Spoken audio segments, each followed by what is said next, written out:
Gameplay na. Guys, pagpapasiga tayo ng guys, apoy. Itutuloy natin itong kawayan. Gagamitin ko sa sudsod. O sa Ilonggo, sa amin dito, tawag hudhod. Ito yung ginagamit namin gawayan. Kailangan ituwid para hindi magbangking sa sa pag pag-angat ng ng sudsod. Kailangan matuwid. Kaya ito ay painitan natin para maituwid itong kawayan kasi masyadong baliko.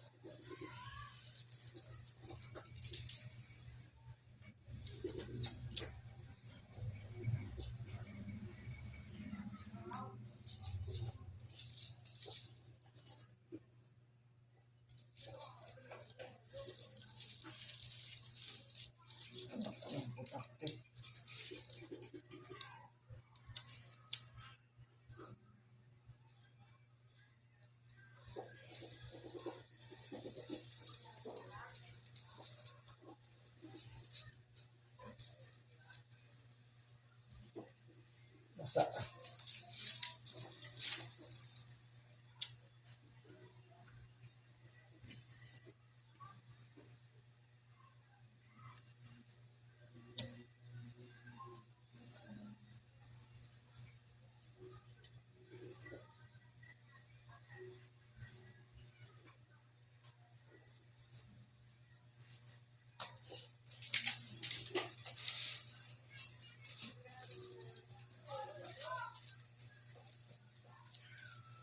Kabuhayan namin dito sa Negros, mga malapit sa dagat, sudsod o kaya bira-bira yung sahid.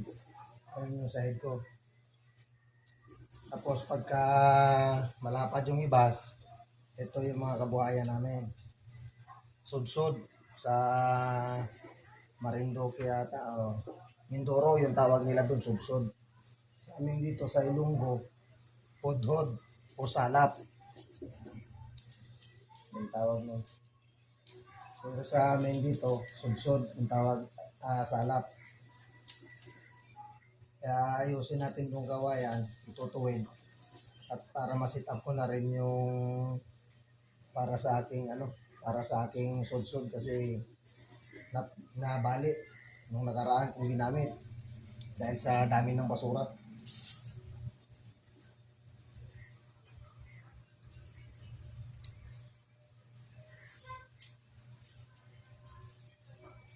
Papakita ko sa inyo guys kung paano i-sit up yung sudsod dito na magkaiba yung sit up ng sudsod dito at yung sudsod nila doon sa Mindoro na kumbaga mas madali yung pagkakagamit dito, hindi ka ganong mahirapan isa doon sa kanilang nakaugalian na sudsod na ako mismo medyo nahihirapang tumingin kung paano nila gamitin yung sudsod nila. Nakakangalay sa kamay yung ginagawa nilang paggamit ng sudsod. Ito sa amin, sakali mang makita nyo ito, paano matutunan nyo rin na ganito pala yung simpleng pamamaraan na hindi ka masyadong mahirapan sa paggamit ng sudsod.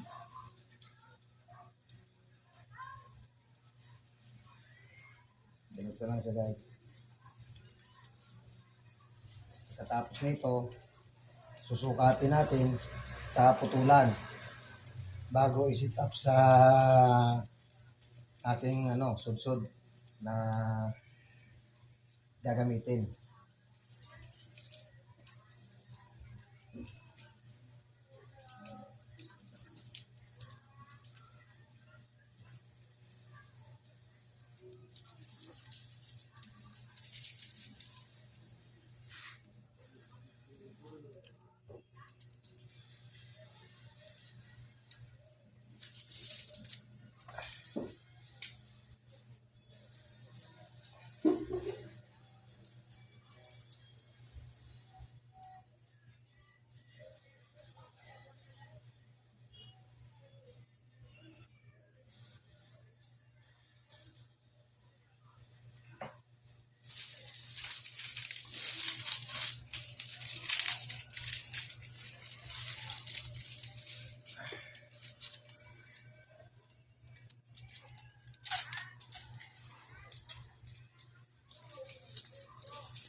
Okay na.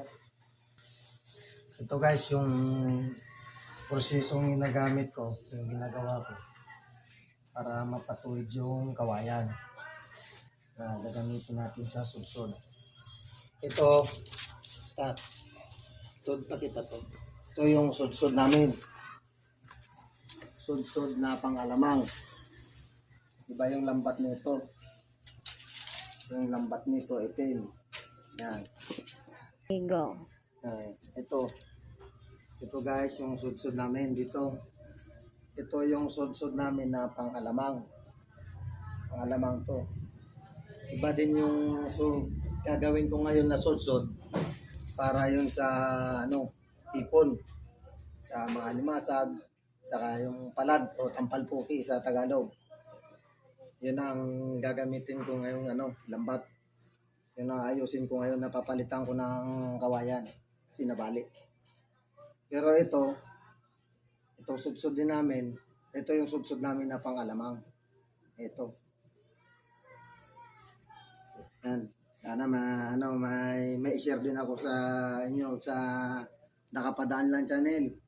Meron ako nakitang episode doon na nagsudsod kayo. Sa susunod, baka pwede mo silang maturuan pag nakita mong video na to, nagagawa nila ng kahit na kahoy lang na pansalok dito sa baywang para hindi mahirapan yung gumagamit ng sudsod. Papakita ko sa inyo yung proseso kung paano gawin yun. Yan lang muna mga guys. Salamat.